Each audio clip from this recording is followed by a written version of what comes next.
اب دوسری بات یہ سمجھیے کہ وَاسْتَعِینُوا، مدد حاصل کرو. دو باتیں اس میں آئیں گی، مدد کس سے حاصل کرنی ہے اور کس چیز پر حاصل کرنی ہے. مدد ظاہر بات ہے کسی مقصد کے لیے آپ کام کر رہے ہوں، کام مشکل ہے، بھاری ہے، تو آپ مدد طلب کرتے ہیں، بھائی آؤ ذرا میرا ہاتھ بٹاؤ. تو یہ استعانت کس چیز پر ہے؟ اس کا ذکر اول تو ہم پڑھ چکے ہیں سورہ حج کے آخری رکوع میں، کہ یہ ایک عظیم ذمہ داری کا بوجھ تھا جو اب امت کی حیثیت سے امت پر، جبکہ اب امت کی تاج پوشی ہو گئی، کورونیشن ہو گئی، تو اب وہ ذمہ داری اس کے کاندھوں پر آ گئی. وہ ذمہ داری کیا ہے؟ سورہ حج کے آخری رکوع میں ہم نے دیکھا تھا کہ اللہ تعالیٰ کی طرف سے جو نبی آتے رہے دنیا میں اور جو وحی آتی رہی، اس وحی کی دو کڑیاں ہوتی تھیں. اللہ یستفی من الملائکۃ رسلا ومن الناس، اللہ چن لیتا ہے اپنے فرشتوں میں سے بھی اپنے پیغامبر اور انسانوں میں سے بھی. فرشتہ اللہ سے لیتا ہے، یہ رسول ملک ہے، یہ بھی پیغامبر ہے، ایلچی ہے، پیغام پہنچانے والا ہے. رسول کسے کہتے ہیں؟ پیغام رسانی کرنے والا، پیغام پہنچانے والا. تو یہ وحی پہنچانے والا فرشتہ جبرائیل، یہ پہلی کڑی ہے. اسے ہم کہیں گے رسول ملک. رسول ملک نے آ کر رسول بشر محمد صلی اللہ علیہ وسلم کو بات پہنچا دی. اب یہ حضور کا کام تھا کہ وہ آگے پہنچا، یہ ذمہ داری آگے ہے. تو حضرت آدم سے لے کر حضرت محمد تک صلی اللہ علیہ وسلم مسلسل یہی دو کڑیاں رہی. حضرت ابراہیم آئے، ان پر وحی آ گئی، وحی لانے والا فرشتہ ہے، انہوں نے اپنی قوم کو پہنچا دی. یہ وحی، یہ رسول ہیں بشر، رسول ملک، رسول بشر. پھر حضرت موسیٰ آئے، رسول ملک، وحی لا رہے ہیں، رسول بشر اب موسیٰ ہے، وہ وحی پہنچا رہے ہیں لوگوں کو. حضرت عیسیٰ آئے، وہ روح القدس کہتے ہیں، دی ہولی گھوسٹ یا دی ہولی اسپرٹ. کون ہے وہ؟ جبرائیل. وہ وحی لاتے تھے اور حضرت عیسیٰ پہنچا دیتے تھے. اب حضور پر وحی آئی، جبرائیل لائے، رسول ملک، اور حضور رسول بشر ہے، انہوں نے پہنچا دیا. لیکن حضور آخری نبی اور رسول ہیں. اب یہ سلسلہ ختم ہو رہا ہے دو کڑیوں والا. اب اللہ کی طرف سے کوئی وحی نہیں آنی، جبرائیل اب کوئی وحی لے کر نہیں آئیں گے. نبوت ختم ہو گئی، وحی کی کھڑکی بند ہو گئی. دنیا تو ختم نہیں ہوئی، انسان تو ختم نہیں ہوئے. انسانوں کو تو تبلیغ کرنے کی ضرورت باقی ہے. لہذا اب کیا کیا گیا؟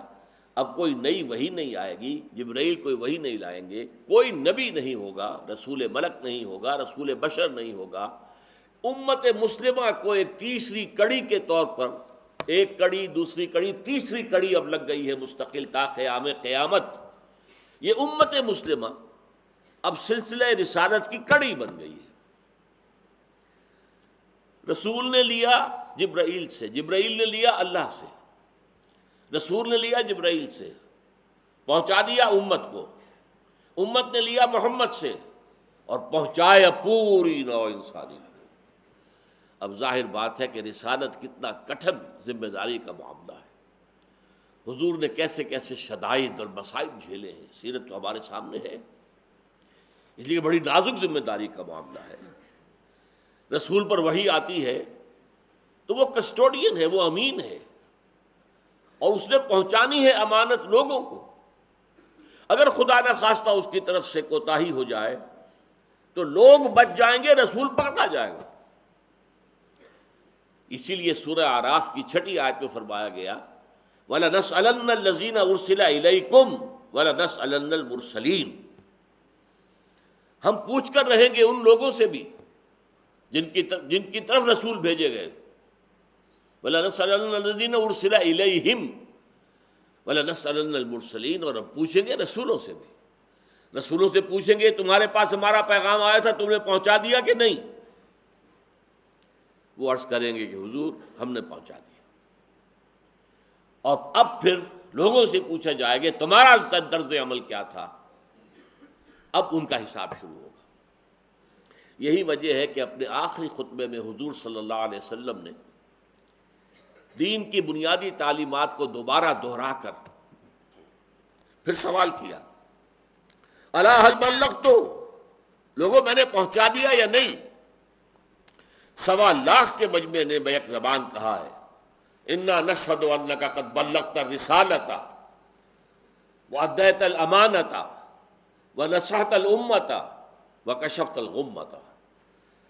اے محمد صلی اللہ علیہ وسلم، ہم گواہ ہیں، اللہ کے ہاں بھی جا کر گواہی دیں گے، ہم گواہ ہیں، آپ نے رسالت کا پیغام پہنچا دیا، اللہ کی امانت ہم تک پہنچا دی، آپ نے امت کی خیر خواہی کا حق ادا کر دیا، آپ نے باطل اور گمراہی کے تاریکی کا پردہ چاک کر دیا۔